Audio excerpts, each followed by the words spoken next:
Assalamualaikum warahmatullahi wabarakatuh.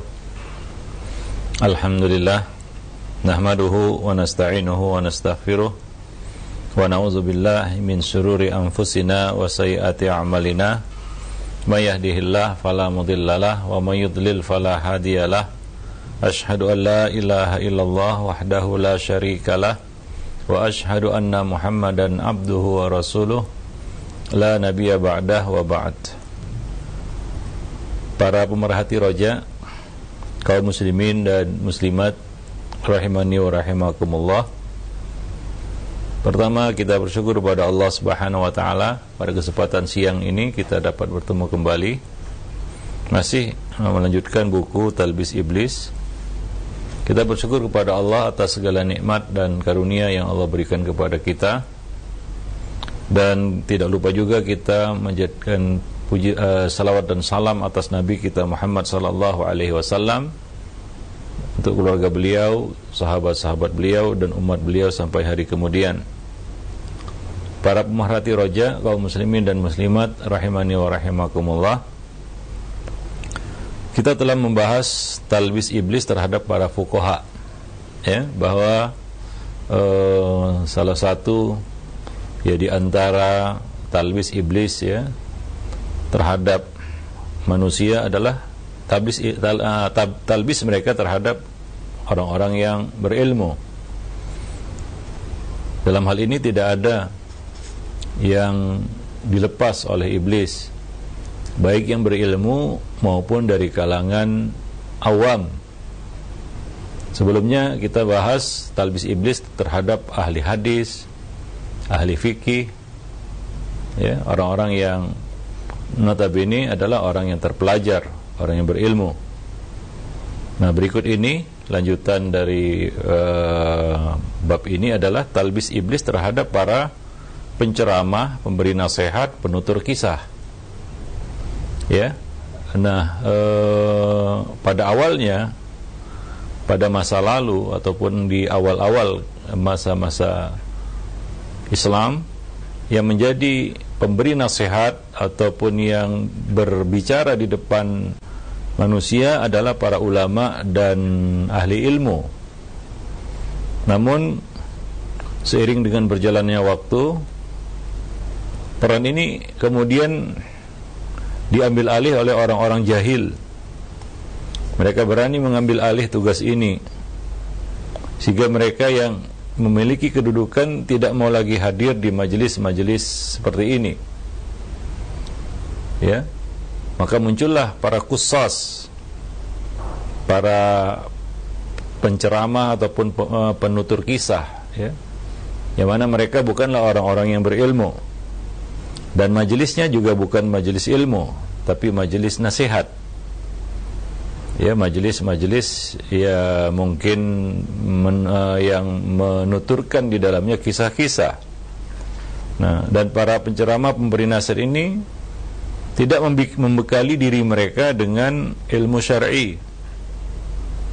Dan kadang-kadang mereka juga lebih memilih cerita-cerita atau kisah-kisah yang membuat orang-orang awam terkagum-kagum. Ya, sehingga banyaklah muncul bid'ah-bid'ah ataupun hal-hal baru yang dinisbatkan kepada agama melalui kisah-kisah ataupun perkara-perkara yang dinisbatkan ya kepada nabi ataupun kepada agama. Nah, Ibnul Jauzi telah menulis buku ya tentang kerusakan-kerusakan para penceramah ataupun para qusas ini. Dalam buku beliau yang berjudul Al-Qussas wal Mudzakirin. Ya, buku yang berjudul Al-Qussas wal Mudzakirin. Nah, di situ Ibnul Jauzi menjelaskan apa saja yang dilakukan oleh para qusas ini. Beliau mengatakan bahwa mereka memasukkan hadis-hadis terutama di dalam bab targhib wa tarhib. Ya, targhib wa tarhib.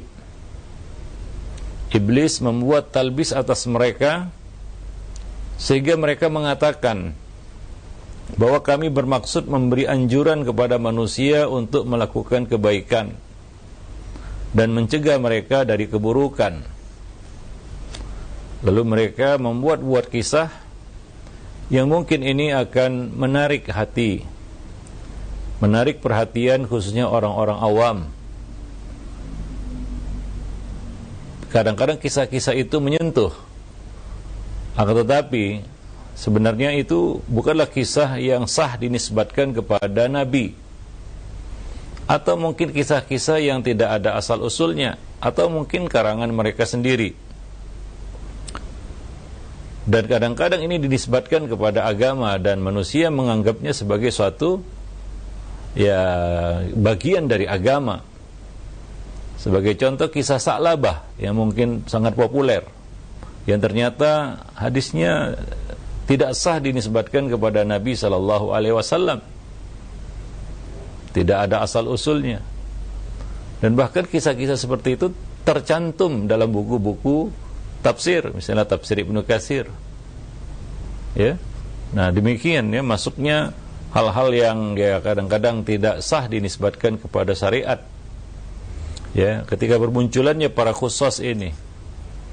Ya, dan manusia menerima mereka karena mereka mengaduk-ngaduk perasaan para pendengarnya dengan retorika dan penyampaian yang menarik hati. Nah, ini merupakan pelanggaran terhadap syariat. Ya, karena dengan perbuatan itu mereka menganggap syariat Islam masih kurang dan perlu disempurnakan dengan cara-cara seperti itu. Dalam hal ini mereka melupakan sabda Nabi SAW, "Man kadzaba alayya muta'ammidan falyatabawa maq'adahu minan nar." Barang siapa yang sengaja berdusta atas nama Nabi, silakan dia mengambil tempat duduknya di dalam neraka. Maka mereka pun menganggap ringan memalsu hadis-hadis Nabi SAW, terutama di dalam bab raghaib, di dalam raqaiq, dalam bab targhib wa tarhib, ya, dengan alasan bahwa mereka tujuannya baik, tujuan mereka baik, niat mereka baik, maksud mereka baik, yaitu mengajak manusia kepada kebaikan, mencegah mereka dari keburukan. Ya, tapi tidak semua niat baik, tujuan yang baik, maksud yang baik itu dilakukan dengan cara yang benar.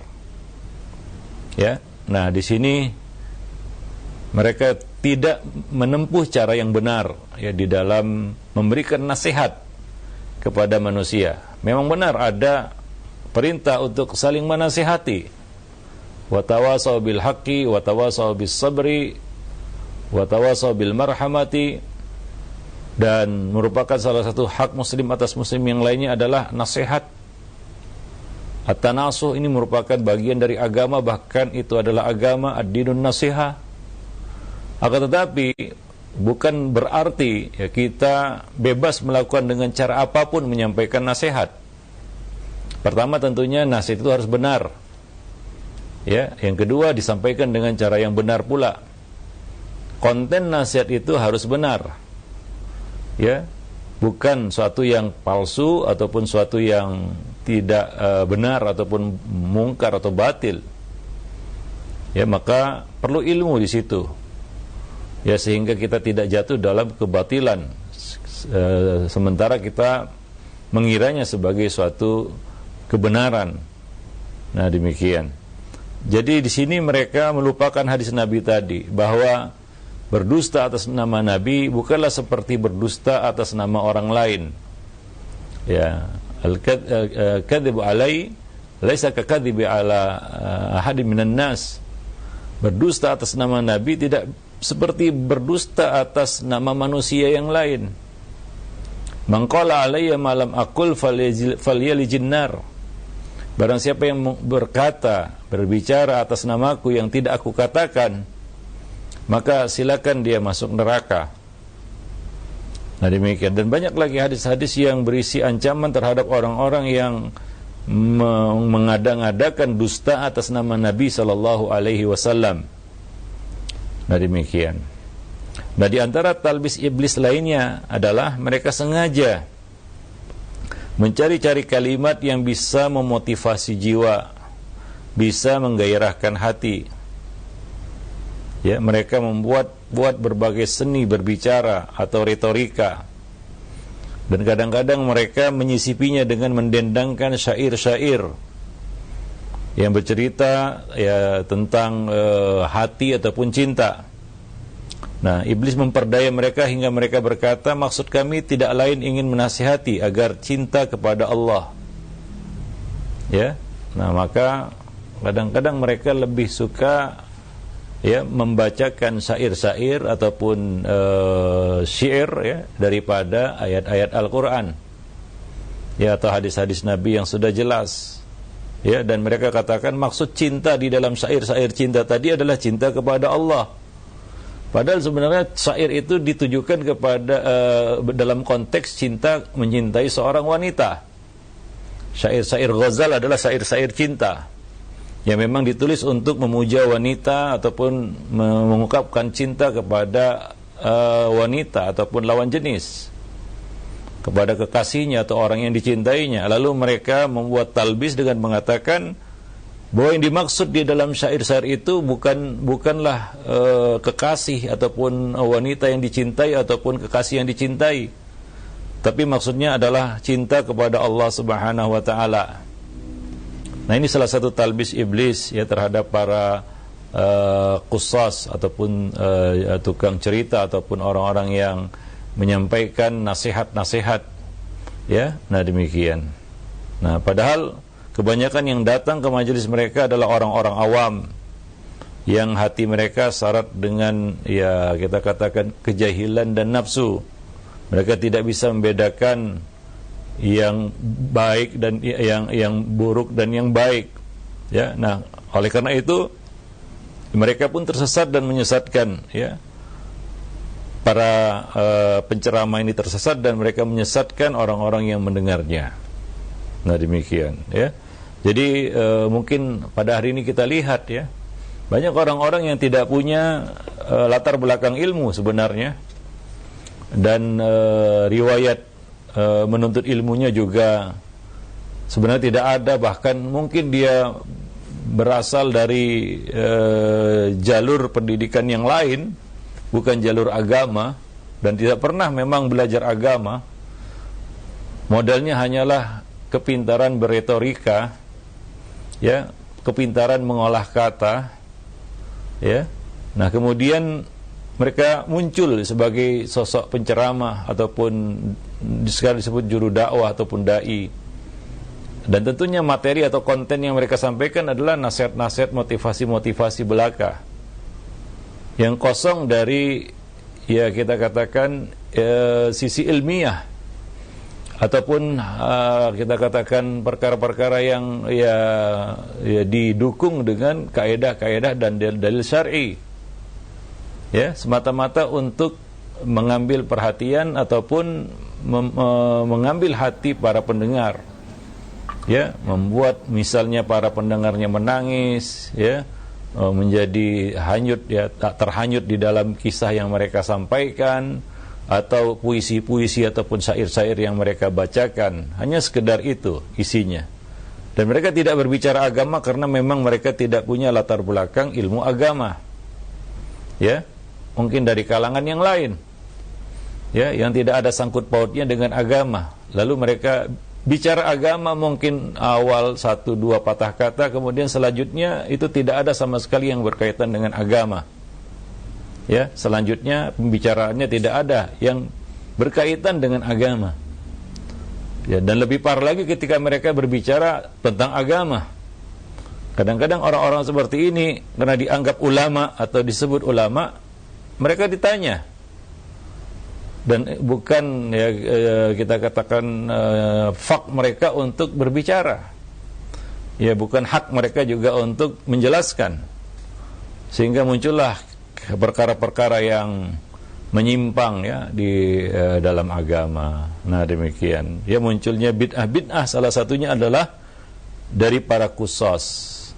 Munculnya hadis-hadis maudhu salah satu sebabnya adalah para qusas ini yang menisbatkan cerita-cerita yang mereka buat kepada Nabi sallallahu alaihi wasallam. Ada satu kisah yang mungkin agak lucu ya, ketika Imam Ahmad dan Yahya bin Ma'in berada dalam satu majelis khusus. Mereka kebetulan ada di situ. Lalu si khusus ini, tukang cerita ini, mulailah berbicara. Dia berbicara panjang, bercerita dengan suatu kisah yang sangat panjang, dinisbatkan kepada Nabi. Kemudian ia mengatakan ini riwayat Ahmad dan Ibnu Ma'in, Yahya bin Ma'in. Sementara mereka berdua ada di situ. Ya, lalu si khusus ini mengatakan inilah riwayat Ahmad dan Yahya bin Ma'in. Nah, kemudian setelah selesai, ia bercerita panjang lebar, ya, riwayat yang sangat panjang sekali, mungkin belum ada hadis sepanjang itu. Maka mereka berdua memanggil si khusus ini dan bertanya kepadanya, apakah benar riwayat ini kamu dapatkan dari Ahmad dan Yahya bin Ma'in? Dia berkata, dia menjawab, iya, ini adalah riwayat Ahmad dan Yahya bin Ma'in. Maka Imam Ahmad berkata kepadanya, saya adalah Ahmad dan ini adalah Yahya bin Ma'in. Kami tidak pernah meriwayatkan hadis seperti itu. Maka apa jawab si khusus ini? Dia tidak kehabisan akal. Dia mengatakan, apakah kalian kira Ahmad bin Hanbal, Yahya bin Ma'in cuma kalian berdua? Ya, aku telah meriwayatkan lebih dari 10 ya, Ahmad bin Hanbal dan Yahya bin Ma'in. Maka Imam Ahmad dan Yahya bin Ma'in kehabisan kata-kata untuk meladani orang seperti ini. Maka mereka pun meninggalkan orang ini. Seperti itu keberanian mereka memasukkan dan menisbatkan sesuatu yang tidak sah, ya. Nah, demikian. Wallahu a'lam bishawab. Nah, sebagian dari mereka ada yang menampakkan kesan penghayatan dan kekhusyukan melebihi apa yang ada dalam hatinya. Yaitu apa? Kadang-kadang mungkin sambil meneteskan air mata, padahal ya tidak seperti itu dalam hatinya. Ya, mungkin karena ya sedang disorot oleh mata manusia. Kalau sekarang mata kamera kan begitu ya. Lalu mereka menunjukkan kesan ataupun penampilan seolah-olah mereka sedih ataupun menangis. Ya, tapi sebenarnya tidak seperti itu di dalam hatinya. Nah, semata-mata acting ataupun ingin menunjukkan ataupun menampilkan sesuatu yang sedih ya kepada para audiens atau pada para pendengar untuk mempengaruhi hati mereka dan pikiran mereka. Nah, demikian. Nah, ini terjadi karena banyaknya orang yang datang kepada mereka dan tentunya menuntut kepura-puraan. Ya, nah, dan mereka pun berusaha mengkreasinya dengan tangisan dan seolah-olah khusyuk, ya, seolah-olah khusyuk padahal tidak seperti itu. Nah, ini yang terjadi dahulu ya. Ya, mungkin apa yang terjadi dahulu tidak jauh beda dengan apa yang terjadi hari ini. Nah, siapa saja di antara mereka ada yang berdusta, niscaya dia akan merugi dunia akhirat. Siapa yang jujur, maka kejujuran itu tidak terlepas dari riya yang menodainya. Wallahu alam bisawab. Nah, demikian ya. Jadi ini bukan salah satu ya kita katakan sebab ya berkurangnya ahli ilmu dan tersebarnya kejahilan, ya. Sementara kebutuhan umat ya kepada ahli ilmu itu sangat besar, ya. Tapi karena sedikitnya jumlah mereka dan banyaknya ya tugas-tugas yang ya harus diemban, sehingga ada orang-orang yang penumpang gelap yang ya mengambil kesempatan dalam kesempitan, kan begitu ya. Nah, kemudian mereka pun memposisikan diri sebagai seolah-olah sebagai ulama, seolah-olah sebagai ahli ilmu, padahal tidak ada riwayat menuntut ilmunya. Kalau ditanya apa ada riwayat menuntut ilmunya, nggak ada. Ya, mungkin dia pun belajar otodidak. Nah, tidak tahu kita katakan perkara-perkara dasar dari agama ataupun di dalam agama. Nah, demikian. Dan ini mungkin salah satu ya kita kata perkara yang satu fenomena yang memprihatinkan.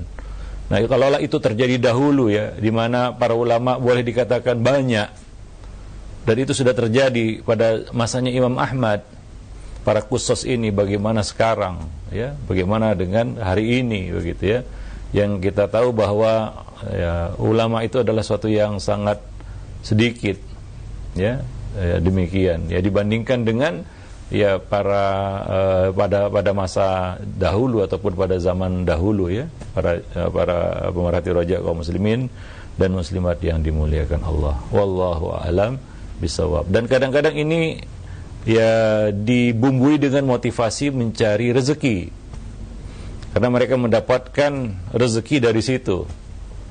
Ya, maka mereka pun semakin berani menampilkan diri walaupun mereka tidak pantas untuk berbicara, ya, untuk berbicara tentang agama, tapi karena ada ya rezeki di situ ataupun ada harta di situ, ada materi di situ, maka ini pun menjadi incaran ya bagi orang-orang yang ya mungkin hanya menginginkan dunia ya, ataupun menghendaki dunia. Wallahu alam bisawab. Jadi ada sisi rezeki juga di situ ya, mereka mendapatkan sesuatu dari itu ya. Ya, dulu mereka setelah menyampaikan kisah yang panjang, mereka minta bantuan ataupun sumbangan dari para pendengar, seperti itu.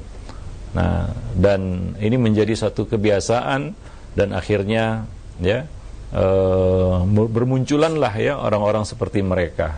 Wallahu alam bisawab. Dan di antara mereka ada yang melakukan gerakan-gerakan mengiringi bacaan yang dilakukan. Ya, yaitu apa? Mereka tidak cukup berbicara, karena mereka menampilkan suatu aksi seni ya, kita katakan bisa disebut aksi seni, gerakan tarian yang diiringi dengan ya syair-syair yang dilakukan. Bahkan ya ditambah lagi dengan nada-nada yang mereka buat yang menyerupai nyanyian, bahkan betul-betul nyanyian, dan itu dianggap sebagai majelis nasihat.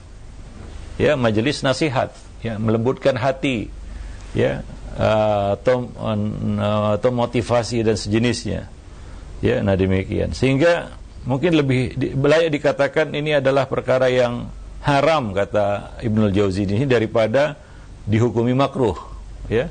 Bahkan ya kita katakan berkembang semakin jauh lagi, mereka menggunakan alat-alat musik, ya, bukan hanya sekedar syair-syair yang dinadakan ataupun dibuat nadanya seperti nyanyian, bahkan ya diiringi juga ya dengan alat-alat musik.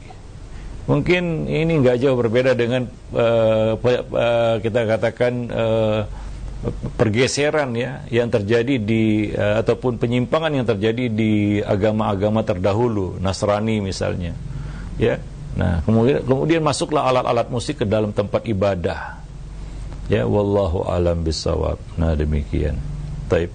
Maka ya apa namanya si tukang cerita ini ataupun kusos ini pun bernyanyi, dan penjuru ceramah itu menyanyikan kisah-kisah cinta ya, dengan diiringi dengan mungkin tepuk tangan dan hentakan-hentakan kaki dan tarian-tarian seperti itu.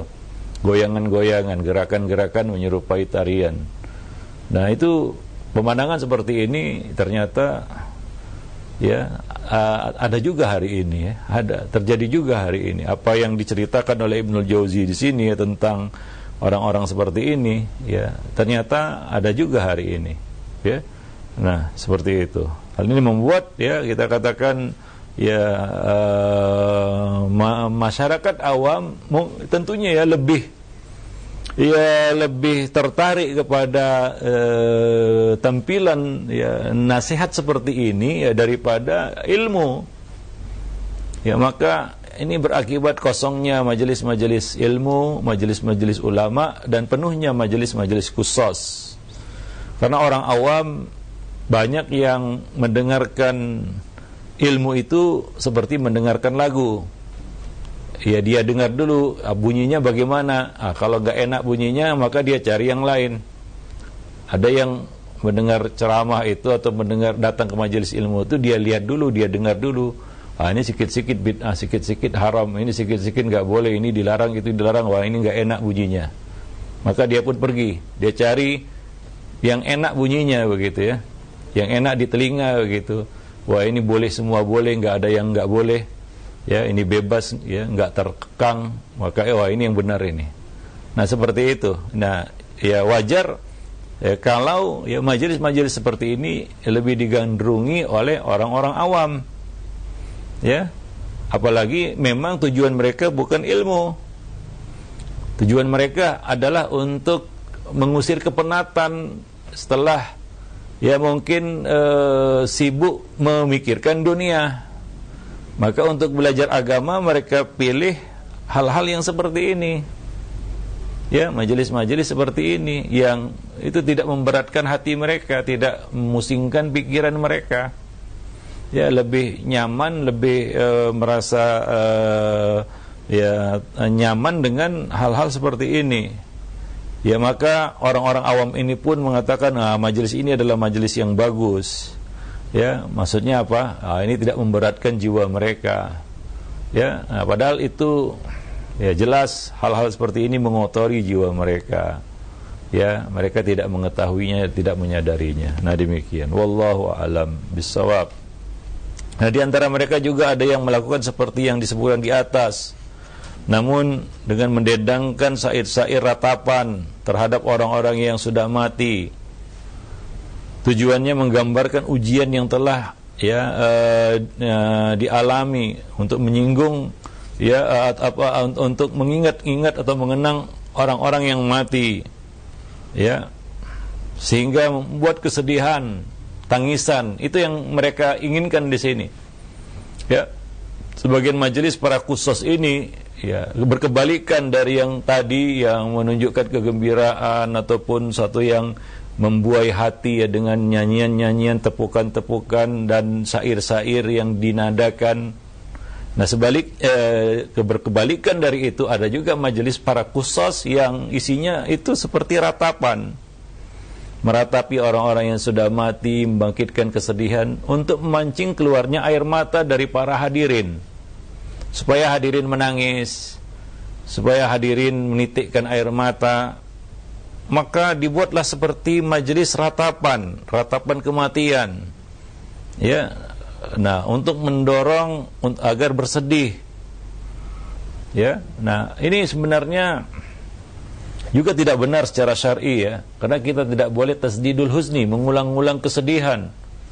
Tidak bisa move on atau melupakan kesedihan. Bukan seperti itu cara Nabi mengenang orang yang sudah mati. Itu salah. Tidak pernah dilakukan oleh Nabi dan para sahabat, seperti ma'tam yang dilakukan oleh orang-orang Syiah, mengenang kematian Al-Husain bin Ali di padang Karbala. Ya, ini adalah perbuatan ahli bid'ah, dan para khusus ini melakukan hal seperti itu. Ya, yang mirip seperti itu. Ya, ini sebagian jenis majelis-majelis para khusus. Ya, sengaja menceritakan hal-hal yang sedih, ya, mancing tangisan air mata dari para hadirin. Hanya sebatas itu. Nah, maka mereka pun mungkin kadang-kadang meratap-ratap, menjerit-jerit sambil menangis. Hanya itu saja. Tidak membangun apapun. Ya, tidak membuat ataupun membangun satu kesadaran apapun. Ya, selesai dari situ, ya, yang haram tetap dilakukan. Ya, kadang-kadang juga sholat pun tidak dia. Padahal sebelumnya di majelis-majelis seperti ini dia menangis, bahkan meratap. Bukan menangis lagi mungkin ya, histeris. Tapi setelah itu ya, yang buka aurat tetap buka aurat. Tidak ada ilmu yang dia dapat di situ, tidak ada pengetahuan yang dia dapatkan di situ. Semata-mata ya untuk melampiaskan kesedihan saja. Nah, ini ada yang seperti itu. Hari ini juga ada yang seperti itu, majelis-majelis seperti itu. Ya, nah demikian. Wallahu a'lam bishawab. Tadi kita sebutkan bahwa tasdidul husni itu, memperbaharui kesedihan itu dilarang. Ya, maka ya yang dilakukan oleh seorang muslim ya terhadap saudaranya yang sudah meninggal bukanlah meratapi pada saat kematian maupun setelah kematian. Ratapan itu tidak hanya dilarang pada saat kematian. Ya, pada saat ya saudara kita itu ataupun orang yang kita kasih itu wafat atau mati. Bahkan setelah itu juga dilarang ratapan itu. Bahkan ratapan yang jauh setelah kematian itu mungkin lebih buruk. Ya, mungkin tidak akan berhenti dibanding dengan ratapan pada saat kematian, mungkin selesai. Walaupun itu juga dilarang. Nah, ratapan setelah kematian juga dilarang. Walaupun sudah berlalu waktu yang lama, misalnya satu tahun, 2 tahun yang lalu baru meratap hari ini, ya, itu juga tidak dibenarkan. Ya. Nah, tasdidul husni itu adalah perkara yang dilarang di dalam agama. Ini dijelaskan oleh Ibnu Taimiyah di dalam buku beliau, ya, tentang larangan tasdidul husni itu. Seperti contohnya adalah seperti yang dilakukan oleh orang-orang Syiah dalam perayaan Ma'tam yang mereka lakukan, ya, mengenang kematian Al-Husain bin Ali. Itu jauh setelah kematian Husain bin Ali tentunya, dan mereka melakukan ratapan itu. Nah, demikian. Dan ini dilarang. Bukan seperti itu cara Nabi mengenang orang yang sudah wafat. Nabi bersedih ketika wafatnya Khadijah. Ya, ketika wafatnya Khadijah Nabi bersedih. Dalam buku sejarah itu disebut sebagai Amul Husni, ya, tahun kesedihan. Salah satu yang wafat saat itu adalah Khadijah radhiyallahu anha. Dan ketika Nabi di Madinah, Nabi tetap mengenang Khadijah, tapi bukan dengan cara meratap, menangis, tidak. Tapi Nabi berbuat baik, menyembelih kambing dan bagi-bagikannya kepada teman-temannya, sahabat-sahabatnya Khadijah, atau orang-orang yang punya kaitan dengan Khadijah. Ya, itu cara Nabi mengenang Khadijah, bukan dengan meratap, menangis. Ya, seperti yang dilakukan di dalam majelis-majelis seperti ini, ya. Nah, jadi sengaja untuk membangkitkan kesedihan dan menceritakan hal-hal yang berkaitan dengan kematian, ataupun tujuannya adalah untuk membangkitkan kesedihan dan agar bercucuranlah air mata di situ. Wallahu a'lam bishawab, ya. Tentunya air mata yang turun karena takut kepada Allah, itulah yang, ya, kita katakan yang diharapkan, bukan air mata buaya, bukan air mata, ya, yang dibuat-buat setelah itu gak ada efek dan dampaknya pada seseorang. Ya, menangis karena takut kepada Allah, dampaknya adalah seorang itu semakin takut dan takwa kepada Allah, semakin memperhatikan halal dan haram, semakin taat melaksanakan kewajiban. Ya, nah itulah tangis seorang hamba karena takut kepada Allah Subhanahu wa taala. Ya, berbeda dengan apa yang diciptakan di majelis-majelis khusus tukang cerita ini. Ya, semata-mata mungkin untuk meluapkan, ya, kita katakan sesak di hati begitu, ya, dengan menangis. Ada seperti itu. Ya, sementara tidak ada makna dari tangisan itu. Setelah itu, ya, yang haram tetap dilakukan, kewajiban tetap tidak dilaksanakan, ya, tidak ada perubahan sama sekali dalam hidupnya. Ya, nah demikian. Yang buka aurat tetap buka aurat, yang enggak sholat tetap enggak sholat, ya. Yang bid'ah tetap bid'ah. Tidak membuat kesadaran apapun di dalam hidupnya. Wallahu a'lam bishawab. Nah demikian.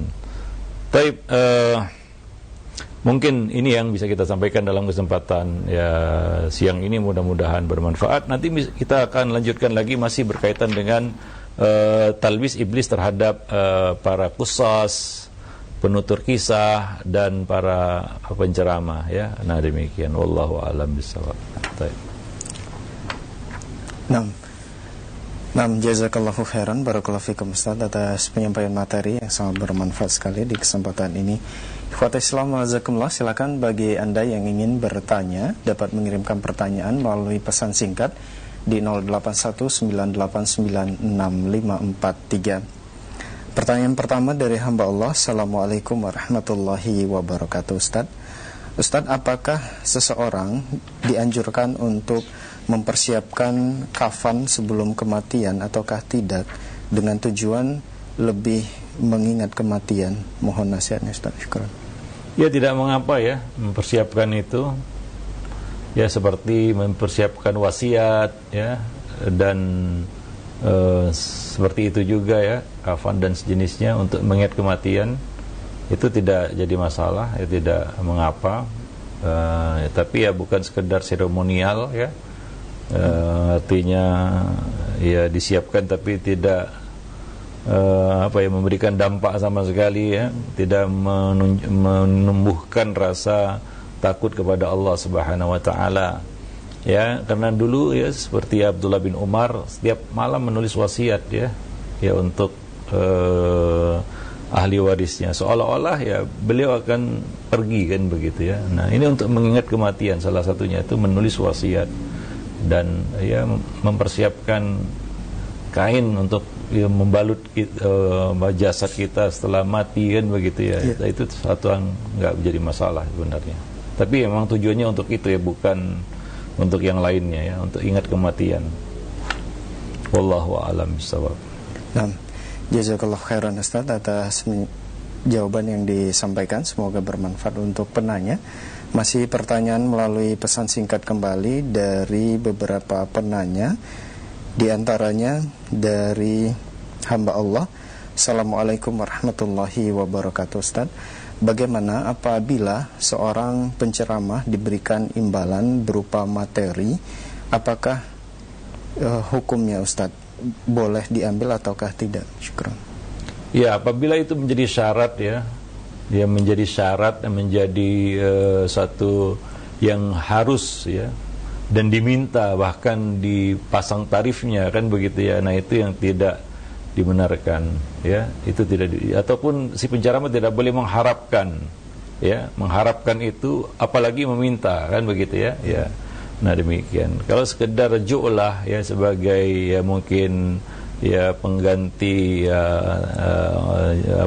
biaya transportasi atau itu ya tidak mengapa tentunya ya.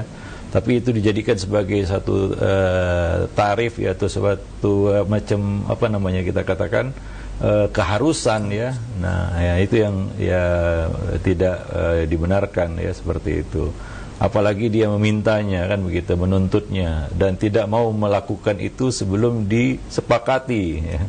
Kadang-kadang ada yang seperti itu ya, sepakat dulu berapa baru datang, kalau nggak sepakat dia nggak akan datang.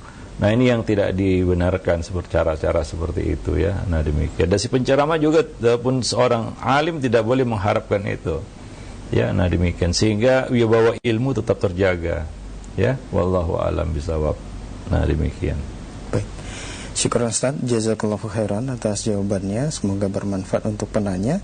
Masih pertanyaan melalui pesan singkat kembali dari Bapak Eeng Rasmana. Assalamualaikum Ustaz, izin bertanya, salahkah saya jika ibadah yang saya lakukan itu karena takut api nerakanya Allah? Mohon nasihatnya Ustaz, jazakallahu khairan. Ya, tidak salah tentunya, karena untuk itulah kita beribadah kepada Allah. Kita takut akan kemurkaan Allah.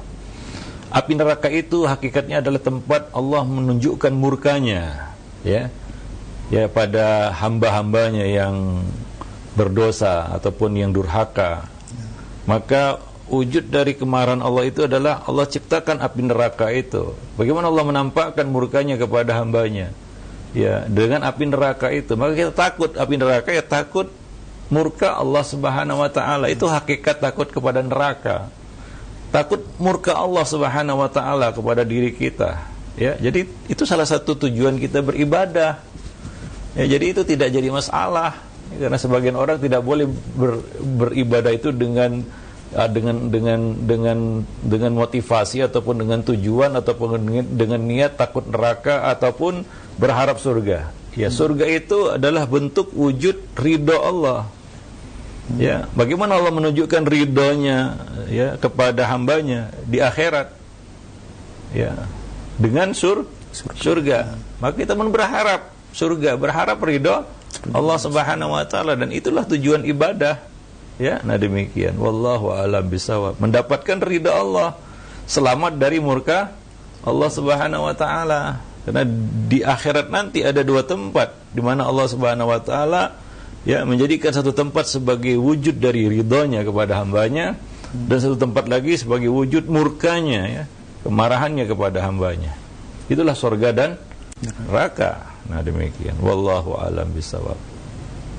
Baik. Jazakallah khairan Ustaz atas jawabannya, dan semoga bermanfaat untuk penanya. Masih pertanyaan melalui pesan singkat kembali dari Bu Siti di Gunung Batu. Assalamualaikum Ustaz. Bagaimana caranya mengenalkan Allah Subhanahu wa taala kepada cucu saya yang masih usianya 5 tahun? Kakeknya baru-baru ini meninggal dunia dan saya bilang pulang dipanggil Allah oleh Allah Subhanahu wa taala. Nah, Dia bertanya yang macam-macam, Ustadz. Allah ada di mana, dan banyak lagi pertanyaan yang susah saya menjawabnya. Bagaimana cara menjelaskannya, Ustadz? Jazakallahu khairan. Ya, berkomunikasi dengan bocah ya, anak ya, itu harus menurut kadar kemampuan berpikirnya ya. Nah, jadi kita juga harus memilih kata-kata yang bisa dicernanya. Dan tidak semua pertanyaan anak-anak itu harus dijawab seperti yang ditanya. Ya, nah kita harus pintar dan bijaksana memberikan jawaban yang memuaskannya ya, tanpa harus ya, ataupun yang bermanfaat baginya, tanpa harus memberikan jawaban atas pertanyaannya. Ya, mungkin ada pertanyaan yang belum waktunya dia tahu jawab, belum waktunya dia untuk tahu jawabannya. Ya, dan mungkin belum maslahat baginya. Nah, maka seorang pendidik harus tahu apa yang harus dia berikan, apa yang harus disampaikan kepada seorang bocah. Nah, demikian ya. Wallahu a'lam bishawab. Jadi ingat para ayah bunda ataupun para pendidik ya, tidak semua pertanyaan anak itu harus dijawab apa adanya seperti yang ditanya. Kadang-kadang dia bertanya dengan sebuah pertanyaan yang jawabannya itu tidak dia butuhkan, bukan kebutuhan dia untuk mengetahui jawabannya. Ya, maka kita alihkan kepada perkara yang perlu dia ketahui ya. Nah, demikian. Wallahu a'lam bishawab. Ya, mungkin kita mengalihkannya kepada surat Al-Ikhlas. Itu surat yang penting untuk disampaikan kepada anak-anak dengan cara ataupun dengan metode yang bisa dia pahami. Qul huwallahu ahad, Allahus samad, lam yalid walam yulad walam yakul lahu kufuwan ahad. Nah, ya isinya itu ya. Isinya itu, walaupun kita tidak membacakan surat itu kepadanya, kita menjelaskan itu. Ini adalah jawaban sebenarnya. Surat ini jawaban terhadap pertanyaan orang-orang musyrik. Kami punya Tuhan, Tuhan kami bisa dilihat. Lalu bagaimana Tuhanmu? Insib lana rabbak, kata orang-orang musyrik kepada Nabi. Coba sifatkan, ceritakan bagaimana Tuhanmu kepada kami. Tuhanmu nggak nampak. Maka turunlah surat itu, surat Al-Ikhlas. Qul huwallahu ahad, Allahus samad, lam yalid walam yulad walam yakul lahu kufuwan ahad. Ya. Maka surat ini adalah surat yang bisa dipahami oleh anak kecil sekalipun sampai orang yang sudah tinggi tingkat keilmuannya. Nah, demikian ya. Nah, jadi coba ajarkan itu ya kepada anak. Maka Ibnu Qayyim al-Jauziyah mengatakan salah satu surat yang perlu diajarkan kepada anak adalah surat Al-Ikhlas. Ya, surat Al-Ikhlas. Itu mungkin pengalihan jawaban ya, kita jelaskan tentang surat Al-Ikhlas walaupun kita tidak sedang dalam konteks menjelaskan tafsirnya ataupun menjelaskan surat itu, tapi intinya itu tentang keesaan Allah ya, tentang Allah tempat bergantung semua makhluk ya, kita perlu kepada Allah Subhanahu wa taala ya, kemudian ya Allah itu tidak beranak dan tidak diperanakkan ya. Artinya Allah bukan makhluk, makhluk bukan Allah, kan? Khalik bukan makhluk, makhluk bukan Khalik ya. Nah, demikian. Tidak ada yang sama dengannya ya, karena dia bukan makhluk ya, tidak sama dengan makhluk. Nah, seperti itu yang mungkin perlu isinya ya, perlu disampaikan kepada seorang anak ya, mungkin dengan bahasa yang bisa dia pahami atau bahasa yang mudah dia cerna. Wallahu a'lam bishawab. Jadi tidak mesti jawabannya itu yang harus kita sampaikan kepadanya. Ya, kadang-kadang perlu pengalihan, dan itu suatu hal yang biasa sebenarnya. Allah melakukannya ketika orang-orang bertanya kepada Nabi tentang hilal, yas'alunaka anil ahillah. Allah menurunkan jawaban kepada nabinya bukan jawaban atas pertanyaan itu. Ya. Tapi kepada perkara yang lain. Yang berkaitan dengan hilal juga, yaitu apa? Qul hiya mawaqitu lin-nasi wal hajj. Katakanlah hilal itu adalah tanda waktu bagi manusia dan tanda waktu bagi ibadah haji. Ya, ada bulan-bulan haji, kan begitu ya. Nah, demikian. Jadi mengarahkan kepada satu perkara yang mungkin lebih penting. Ya, nah Allah tidak menurunkan jawaban kepada nabinya hilal itu terjadi karena posisi bulan begini sekian derajat, tidak. Ya, mungkin tidak perlu ya. Bukan Allah tidak bisa menurunkan penjelasan itu kepada nabinya, tapi apa manfaatnya bagi orang-orang yang bertanya pada saat itu? Mereka juga belum mengerti, ilmu astronomi belum secanggih hari ini, kan begitu ya. Nah, jadi Allah mengalihkan jawaban kepada perkara yang lebih penting. Kul, katakan, jawab wahai Muhammad, hiya mawaqitu linnas. Hilal itu tanda waktu bagi manusia. Perubahan munculnya hilal artinya perubahan bulan. Ya. Nah, berakhirnya bulan yang lalu munculnya bulan yang baru, kan begitu. Dan wal hajj, tanda waktu bagi ibadah haji, ya. Adanya bulan-bulan haji, kan begitu ya. Nah, demikian. Wallahu a'lam bishawab. Baik, mungkin sampai sini dulu pertemuan kita pada kesempatan siang ini, mudah-mudahan bermanfaat.